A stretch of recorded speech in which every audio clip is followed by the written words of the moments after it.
Welcome to This Explainer. Today, we're doing a deep dive into the foundational wealth building strategies of the world's third richest person.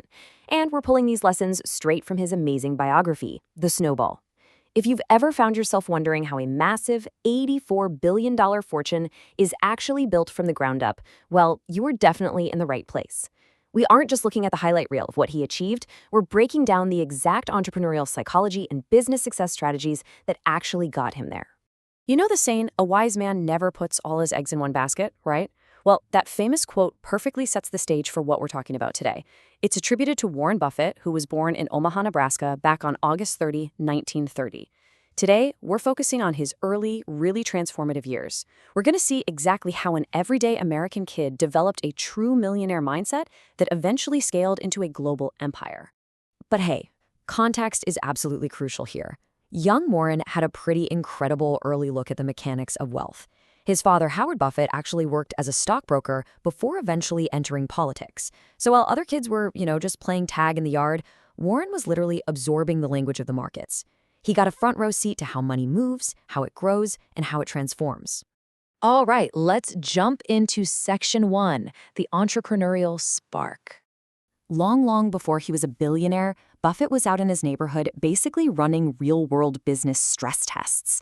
He started off selling chewing gum door to door that he picked up from his grandfather's store. Then he leveled up to running a cold drink stand. But here's the real kicker, the thing you should really take away from this.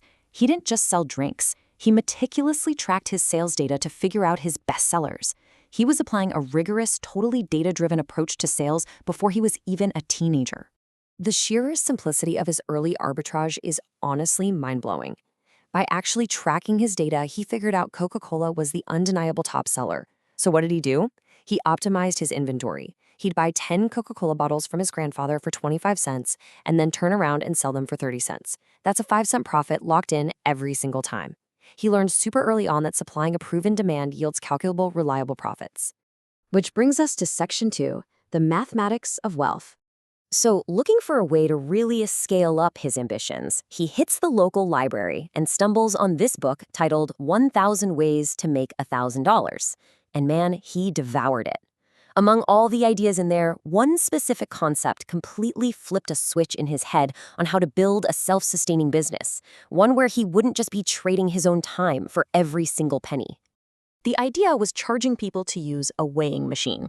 But he didn't just see a single piece of equipment, he saw a totally scalable system. The plan was to start with one machine, and, here's the crucial part, once it generated enough profit, he wouldn't just go spend that money. He would use it to buy 10 more machines, and then 20, and so on. He fully grasped the incredible, liberating power of letting capital do the heavy lifting for him. But what really cemented this whole millionaire mindset for him was the sheer mathematical magic of compounding. Let's look at a hypothetical baseline of $1,000 to see what I mean. Okay, so imagine you start with $1,000 and let it compound by just a modest 10% each period. Look at this growth. By year 5, you're at $1,600. By year 10, $2,600. And by year 25, it absolutely balloons to $10,800. This exact compounding math showed him a massive secret. Extreme wealth isn't about chasing quick cash. It's about aggressively saving money to feed that compound effect over the long haul. Armed with that mathematical certainty, he did something incredibly bold. He looked at his friends and family and just declared, I will be a millionaire by age 35.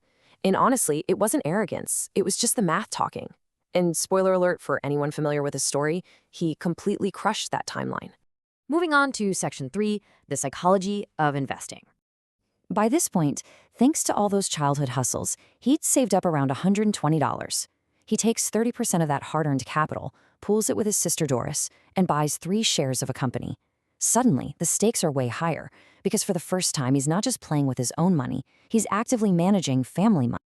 And here is where the psychological roller coaster begins. They buy the 3 shares at $38. Almost immediately, the price plummets to $7.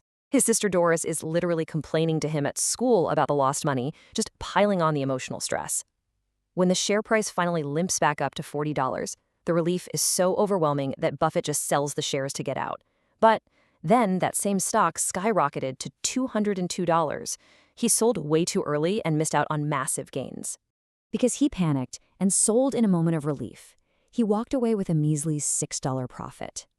It was a brutal, frustrating lesson, but honestly, an invaluable one. It taught him the absolute psychological endurance and emotional control that you need for smart, long-term investments. That leads perfectly into Section 4, 3 Golden Rules.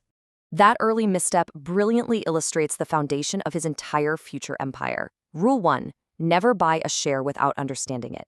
Rule 2, never sell out of small greed, or panic for that matter. And Rule 3, never, ever invest other people's money recklessly.